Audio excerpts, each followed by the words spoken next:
مجدہ بدر آسی و شاف شر. الحمدللہ رب العالمین والصلاة والسلام علی سید الانبیاء والمرسلین. ناظرین کرام، السلام علیکم ورحمۃ اللہ وبرکاتہ. آپ دیکھ رہے ہیں ہمارے چینل مصباح القرآن ٹیچر پہ ہونے والا پروگرام مصباح الشریعت. اور جیسا کہ آپ جانتے ہیں کہ ہمارا جو ہے وہ رمضان مبارک کے اسپیشل پروگرام کا جو ہے وہ سلسلہ چل رہا ہے، اور اسی کے حوالے سے ہم لوگ جو ہے وہ موضوعات کا بھی انتخاب کر رہے ہیں.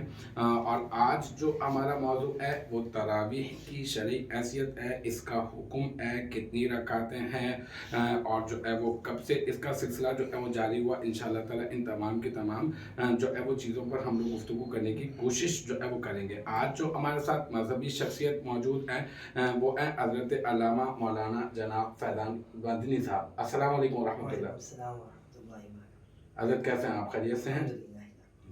اور ساتھ ہی ساتھ رسالت میں آپ صلی اللہ علیہ وآلہ وسلم کی مدح سرائی کا شرف حاصل کرنے کے لیے ہمارے ساتھ موجود ہیں بہت ہی خوبصورت انداز میں ماشاءاللہ سے آقا کریم علیہ الصلوۃ والسلام کی مدح سرائی کا شرف حاصل کرتے ہیں. بہت محنت کے ساتھ اور خلوص کے ساتھ اور لگن کے ساتھ پڑھتے ہیں، اور جو ہے وہ واقعی جو ہے وہ طبیعت بہت زیادہ جو ہے وہ آقا کریم علیہ الصلوۃ والسلام کے عشق کی طرف جو ہے وہ مائل ہو جاتی ہے. بہت ڈوب کر گہرائی کے ساتھ ماشاءاللہ سے پڑھتے ہیں.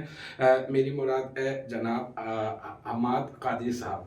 السلام علیکم ورحمۃ اللہ وبرکاتہ. وعلیکم السلام ورحمۃ اللہ وبرکاتہ. حضرت کیسے ہیں آپ؟ خیریت سے ہیں؟ ٹھیک ہے الحمدللہ. الحمدللہ الحمدللہ. تو بڑھتے ہیں علامہ صاحب کی طرف، سوالات و جوابات کا سلسلہ کرتے ہیں.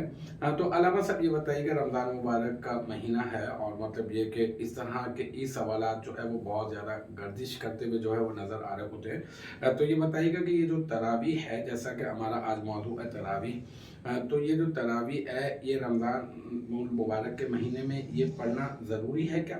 اور دوسرا یہ کہ کیا اس کا حکم کیا ہے؟ یہ فرض ہے یا سنت ہے یا واجب؟ بسم اللہ والحمدللہ والصلاۃ والسلام علی رسول اللہ. سب سے پہلے آپ کا بہت مشکور کہ آپ نے ایک بار پھر انوائٹ کیا. اللہ کریم ہم سب کو دونوں جہاں کی اور بالخصوص رمضان المبارک کی رحمت لٹنے کی سعادت نصیب فرمائے. اللہم آمین. آپ کا بڑا پیارا سوال ہے. یوں تو رمضان المبارک کی ہر ایک لمحہ ہی نیکیوں بھرا ہے، جی جی اور نماز تراویح تو ایسی عبادت ہے جو حضور علیہ الصلوۃ والسلام کو بہت پسند ہے. ٹھیک ہے، اور ماشاءاللہ. جہاں تک یہ بات ہے کہ یہ فرض ہے واجب ہے، کیا ہے یہ؟ ٹھیک ہے. اب ہمیں یہ نیکیوں کی اس طرح حریص ہونا چاہیے جس طریقے سے اولیاء کرام حریص ہوا کرتے تھے. سبحان اللہ. نماز تراویح بیسکلی سنت موقدہ ہے، ٹھیک ہے. اور جماعت کے ساتھ پڑھنا سنت موقدہ علی الکفایہ ہے. ٹھیک ہے. یعنی کہ اگر ایک محلے کی مسجد میں چند لوگوں نے بھی تراویح پڑھ لی تو اس کے علاوہ جو تنہا پڑھیں گے وہ جماعت سے محروم رہ جائیں گے. تو بہتر یہ جماعت کے ساتھ نماز تراویح پڑھی جائے. اور اس کے علاوہ یہ کہ اگر کوئی شرعی عذر ہو تو ترک جماعت وہ کر سکتا ہے، لیکن شرعی عذر واقعی اس کے ساتھ ہو. حضور علیہ الصلوۃ والسلام کو نماز تراویح پسند بھی تھی، اور آپ علیہ الصلوۃ والسلام کو ادا بھی فرماتے تھے. حضور علیہ الصلوۃ والسلام کی بڑی پیاری حدیث ہے، امام مسلم علی رحمہ نے اس کو اپنی کتاب میں کوٹ کیا ہے. فرماتے ہیں کہ پیارے آقا کریم صلی اللہ تعالیٰ علیہ وسلم فرماتے ہیں کہ رمضان المبارک کی جو راتیں ہیں اس میں قیام کرنا سنت ہے، اور حضور علیہ الصلوۃ والسلام نے فرمایا جو اس میں قیام کرتا ہے تو اللہ تبارک و تعالیٰ اس کے اگلے اور پچھلے گناہوں کو معاف فرما دیتے ہیں. اللہ اکبر. اچھا، شارحین لکھتے ہیں جیسے کہ مفتی احمد یحییٰ نعیمی رحمۃ اللہ تعالی لکھتے ہیں کہ اس سے مراد یعنی قیام اللیل یعنی رات کی نماز سے مراد رمضان میں نماز تراویح ادا کرنا ہے. اچھا، نماز تراویح کی اتنی اہمیت ہے. اور پھر جو اصحاب تھے وہ تو کثرت کے ساتھ نوافل جو ادا فرمایا کرتے تھے. تو ہمیں کوشش کرنا چاہیے کہ اس کو سنت موقدہ سمجھے بھی، اور پھر اس کی باقاعدہ جماعت کے ساتھ اہتمام کریں، اور رات کو لازمی نماز تراویح پڑھیں. یہ بھی ہے کہ علامہ صاحب صحت پر بھی اس کے بہت اچھے جو ہے وہ اثرات جو ہے وہ مرتب ہوتے ہیں نا. مطلب یہ کہ آپ پورا دن بھوکے تھے، پیاسے تھے، اب افطار کا وقت آیا، اور جو ظاہر سی بات ہے کہ مطلب دل تو چاہتا ہے بندے کا، اور یہ کہ پھر نقاہت بھی اس کو جو ہے وہ لاغت پن بھی محسوس ہو رہا ہوتا ہے، تو وہ چاہتا ہے کہ تھوڑا سا صحیح طرح سے انرجیٹک طریقے سے جو ہے وہ کھا لے. اچھا، جب وہ کھاتا ہے تو اب وہ ایک دم سے کھائے گا تو پھر اس کے بعد جو ہے وہ بدہضمی کا اندیشہ ہے. تو بڑی اچھی اور زبردست قسم کی حکمت بھی ہمیں اس کے اندر نظر آتی ہے کہ آپ نے جو ہے وہ ادھر افطار کی،